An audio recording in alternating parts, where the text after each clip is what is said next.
പോൽ ബിലാൽ തെരുവെല്ലാം ചുറ്റുന്നു.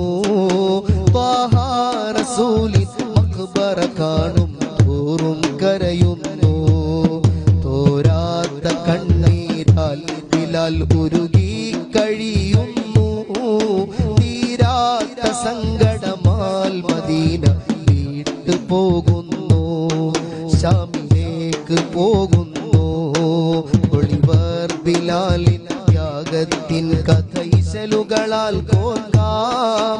പിരിയാത്ത പിരിശം നബിയിൽ വെച്ച ബിലാലിനെ ഓർമ്മിക്കാം. ഞാൻ ചരിതം വിവരിക്കാം.